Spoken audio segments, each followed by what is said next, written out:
Le prince Harry a écrit un mémoire, intitulé Spare, qui sera publié en 16 langues le 10 janvier de l'année prochaine. Le livre du prince Harry a fait des allers-retours entre ses auteurs et ses éditeurs à quelques reprises alors que le duc de Sussex voulait affiner les choses après le décès de sa grand-mère la reine Elisabeth II et Penguin Random House voulait plus que ce qui avait été partagé dans le premier brouillon des mémoires, a-t-on affirmé. Cela aurait fait craindre que le duc ait inclus des allégations plus préjudiciables contre la famille royale, des critiques de membres du cabinet et même des commentaires sur la façon dont la princesse Diana était traitée au sein de l'institution. Parlant du processus d'écriture des mémoires, une source a affirmé à The Sun, le livre a fait des allers-retours entre Harry et Junior Moringer et les éditeurs à quelques reprises. Il voulait plus que ce qui était dans le premier brouillon, puis Harry a voulu affiner les choses après le décès de la reine. Mais il y a eu des va-et-vient supplémentaires que les gens ne connaissent pas. C'est parce que les éditeurs voulaient plus de domaines couverts et plus de détails sur certaines choses qui étaient déjà incluses. Il y a une réelle inquiétude qui signifie que Harry a dû déformer le livre et inclure des révélations avec lesquelles même lui pourrait ne pas être à l'aise. L'éditeur, a poursuivi le Sun, aurait repoussé le premier brouillon de Spare parce qu'il était trop touchy-feely. Il avait déjà été signalé que le duc craignait de frapper Camilla, la reine consort, dans son livre.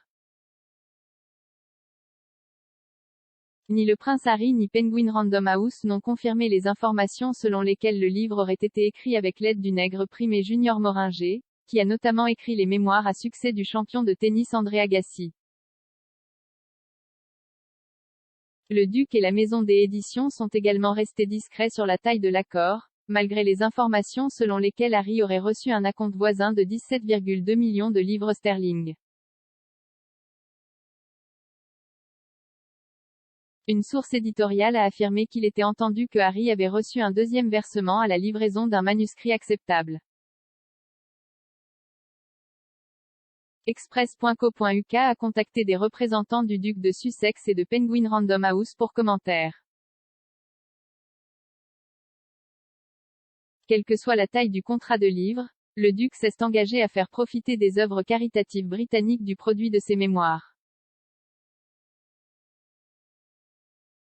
Il a déjà fait don de 1,5 million de dollars à Sainte-Balle, est l'organisme de bienfaisance qui soutient les enfants vulnérables vivant avec le VIH, SIDA au Lesotho et au Botswana qu'il a cofondé en 2006, et donnera 300 000 livres à Wild Child, son parrainage qui aide les enfants vivant avec des maladies graves et limitant la vie. Être soigné à domicile. Plus d'un an après qu'il a été annoncé pour la première fois que le prince Harry était l'auteur d'un mémoire intime, Penguin Random House a publié plus de détails sur le livre à venir.